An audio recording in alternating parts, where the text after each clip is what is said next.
mohon pendampingan bahwa kami tidak mau jatuh ke lubang yang sama dengan pengurus yang kemarin. Pembagian persentasenya 20% untuk KONI Kota Makassar, 80%-nya itu dikelola oleh cabornya sendiri. KONI Kota Makassar tidak akan memberikan bantuan kepada cabang olahraga yang tentunya kepengurusannya tidak sah. Ada yang sampai mengatakan, kok anggaran 15 miliar itu hanya dihabiskan dalam waktu 3-4 bulan lah. Iya, yang pencairan anggaran itu per bulan, bukan langsung 4 bulan. Jadi kalau ada cabur yang per bulannya tidak aktif latihan, tidak ada perkembangan progres latihan fisik, teknik, dan seterusnya, itu kami akan pertimbangkan untuk pencairan anggarannya. Kami dari KONI Kota Makassar sudah menyampaikan surat informasi ke seluruh cabur untuk pelaksanaan TC mandiri. Jadi semua cabur melaksanakan tes.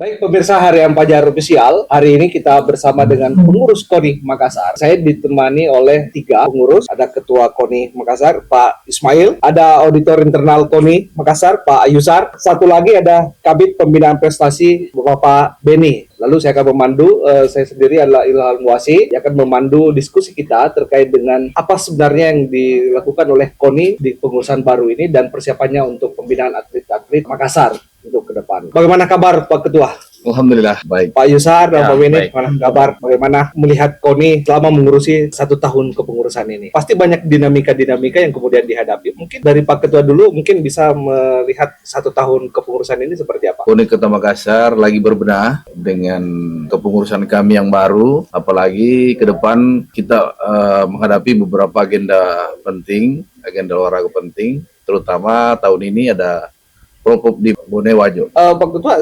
dinamika di pengurusan saya melihat ini kan ada beberapa dinamika yang terjadi di KONI, ada yang pengurus yang mundur di pemberitaannya gitu ya, lalu kemudian ada persoalan yang sebelumnya tertinggal di pengurusan sebelumnya, bahkan ada juga yang ribut-ribut dari pemberitaan. Itu seperti apa Pak Ketua dinamika KONI ini? Pertama mungkin saya tanggapi dengan adanya pemberitaan di luar. Pertama terkait dengan beberapa agenda kami ke penegak hukum, bahwa kami ke kepolisian, kejaksaan, PKP, sifatnya ini silaturahmi. Kemudian kami melakukan pendampingan, memohon pendampingan bahwa kami tidak mau jatuh ke lubang yang sama dengan pengurus yang kemarin. Dengan adanya seperti itu bahwa kami ini ingin diawasi, ingin didampingi supaya jalur-jalur yang ada di KONI ini tidak lagi jatuh di lubang yang sama. Apalagi KONI ini menjadi sorotan publik dengan kurang lebih 3 tahun terakhir ini. Pemberitaan terkait dengan hibah,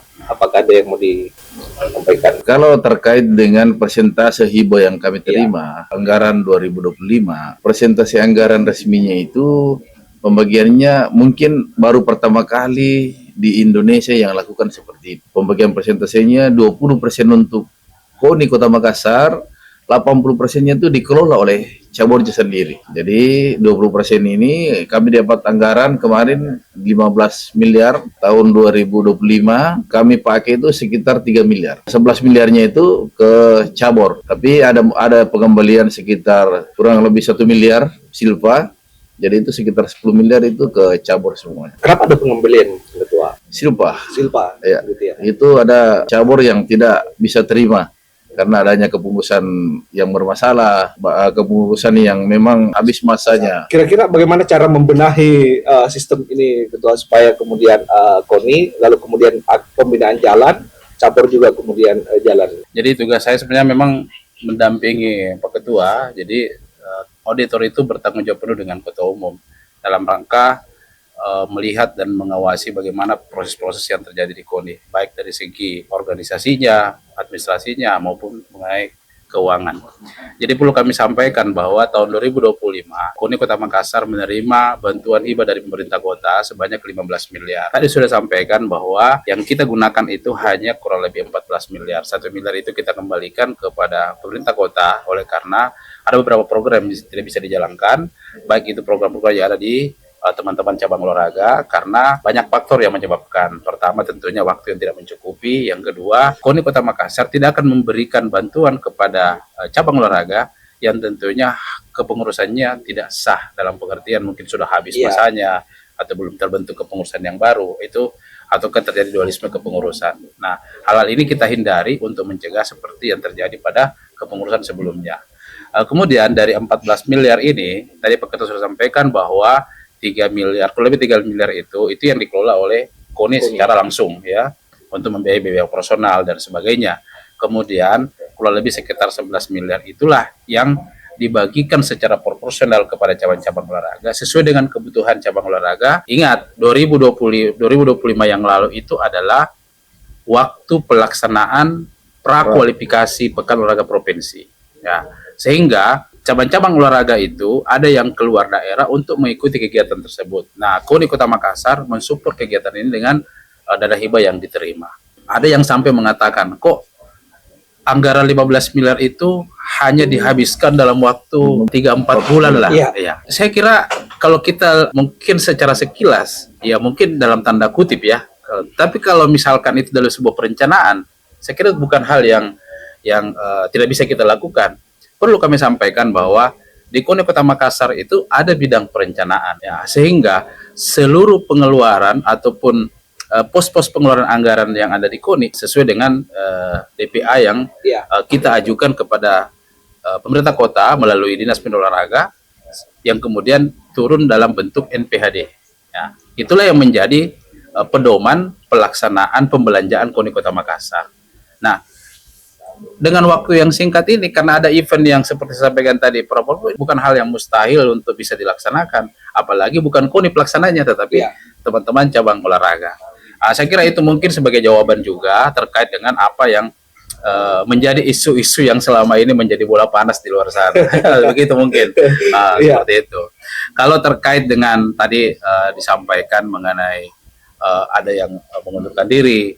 Nah, perlu kami sampaikan bahwa dari antara teman-teman yang keluar ini kan adalah pengurus lama yang sebelumnya. Kami dari audit internal itu kan juga aktif melakukan monitoring dan evaluasi terhadap kinerja teman-teman pengurus. Berdasarkan fakta integritas yang dibuat selama ini bahwa pengurus KONI Kota Makassar itu hendaknya itu bisa hadir minimal 3 kali 1 minggu. Nah, inilah yang kita evaluasi dan kita sampaikan kepada Bapak Ketua Umum. Dalam rapat pleno pengurus kemarin, itu memang rekomendasinya adalah kita harus melakukan evaluasi berkaitan dengan kinerja. Sehingga teman-teman pengurus yang kita anggap kinerjanya tidak bisa menyesuaikan dengan apa yang dibutuhkan organisasi, ya itu ada yang kita berhentikan. Nah, namun kemudian ada juga yang mengundurkan diri dengan alasan bahwa teman-teman yang mundur ini tidak memiliki waktu yang cukup untuk bisa berada di KONI. Ternyata banyak dinamika.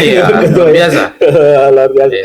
Tapi itu apakah menjadi satu penghalang untuk melakukan pembinaan terhadap atlet lalu kemudian melakukan pembenahan di organisasi ini, Pak Ketua? Apakah itu menjadi satu penghalang atau sudah ada skema-skema tersendiri untuk melakukan perencanaan membenahi KONI ini ke depan? Saya kira tidak ya, karena organisasi ini berjalan dengan sendirinya. Apalagi dengan pengurus ini punya pengalaman kurang lebih setahun ini kita di KONI sudah berjalan. Bahkan Propop ini sudah terencana dengan baik. Apalagi ada agenda-agenda Propop yang kita hadapi ini, terutama tes fisik, TC, yang sebentar lagi akan berjalan, yang dikomandoi oleh Pak Beni sendiri sebagai bidang Bimpres. Pak Beni, boleh disampaikan ini, apalagi kan mengurusi 45 cabur di Makassar dan targetnya di Porprov ini Makassar saya kira harus menjadi satu juara umum ya. Haruslah.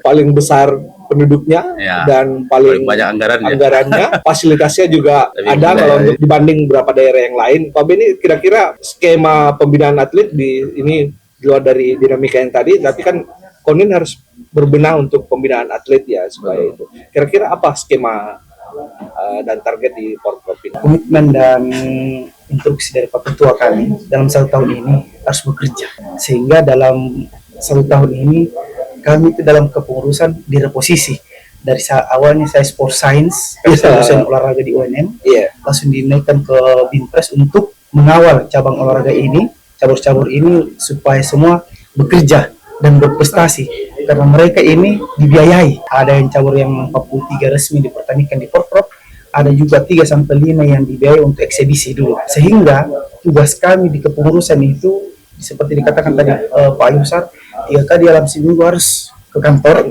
untuk mengawal ini Porprov. Dalam waktu dekat ini ada beberapa kegiatan yang kami laksanakan sebagai Bimpres, Yang pertama itu adalah insya Allah tanggal 25 sampai 27 sudah ada surat resminya ke cabur akan melaksanakan tes fisik di Fakultas Ilmu Keluarga dan Kesehatan Universitas Negeri Makassar.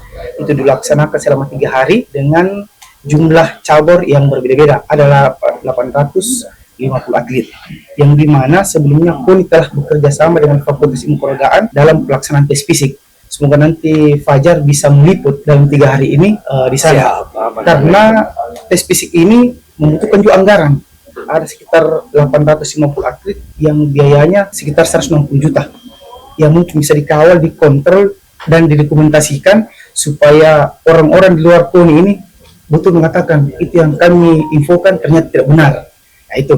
Yang kedua, pelaksanaan tes mandiri. Sudah juga surat resminya dari KONI bahwa selama pelaksanaan tes mandiri 4 bulan kami akan monitoring setiap bulannya. Ada nanti tim monitoring MONEF yang akan dibentuk oleh Pak Ketua. 45 cabur ini kan ini nanti akan monitoring sejauh mana keseriusannya cabur tersebut menjalani tes tersebut. Dan pencairan anggaran itu per bulan, bukan langsung 4 bulan. Jadi kalau ada cabur yang per bulannya tidak aktif latihan, tidak ada perkembangan progres latihan fisik, teknik, dan seterusnya, itu kami akan pertimbangkan untuk pencairan anggarannya.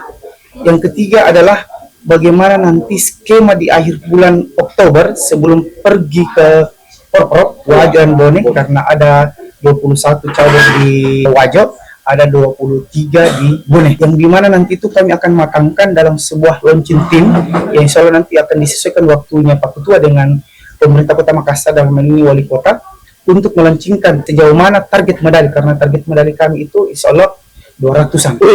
Besar ya. Ini bukan target ambisius Pak, karena di Porprov waktu Sinjai itu 177. Jadi kalau insya Allah pertanyaannya tadi Bapak juara umum insya Allah, karena semua nomor di Porprov Kota Makassar ikuti, beda dengan kabupaten kota lainnya. Jadi bukan bilang target ambisius kayak enggak. Sehingga dari target 177 itu kami harus menaikkan target kami sebagai bentuk indikator prestasi di bawah kepemimpinan Bapak Haji Ismail. Nah, kalau untuk memacu prestasi atlet untuk di Porprov, selain Porprov, itu kan kalau selain ada tes fisik, ada TC tersendiri atau ada pemusatan sendiri atau instruksi khusus ke cabur-cabur ini untuk monitoring dan segala macam. Seperti apa skemanya? Itu yang saya tadi katakan. Ini sebelum menjalani tes fisik, kami dari KONI Kota Makassar sudah menyampaikan surat informasi ke seluruh cabur untuk pelaksanaan TC mandiri. Jadi semua cabur melaksanakan tes dan latihannya secara mandiri di tempat latihannya masing-masing, yang nanti akan dimonitoring dan dievaluasi oleh pengurus KONI. Selain Porprov, ada agenda besar nanti untuk KONI Makassar, apakah ada untuk pembinaan atlet itu tahun 2027 misalnya, atau sudah ada rencana-rencana dari sekarang atau seperti apa? Tahun 2027 itu ada Porgot ya. Ya, makanya dari sekarang kita sudah persiapkan. Luar biasa ya. Jadi dari berapa tahun ini sudah disiapkan matang berarti ya. Harus tetap jalan lah. Terkait dengan apa fokus utamanya KONI nanti nih untuk di kepengurusan kita ini? Apakah misalnya untuk bagaimana skema-skema misalnya tidak hanya bersaing di regional, tetapi bagaimana bersaing di tingkat nasional? Bahkan kalau ada yang sampai yang internasional, atau seperti apa skema-skema dari KONI untuk pada persoalan atlet itu, pembinaan atlet? Tentu kepengurusan KONI 2025-2029 ini tentunya pertama ya kita mau bersih secara organisasi. Ya, apa yang menjadi kejadian kemarin tentunya kita tidak mau jadi itu terjadi dalam kepengurusan yang saat ini sedang berjalan. Yang kedua, kita juga mau meningkatkan prestasi. Iya.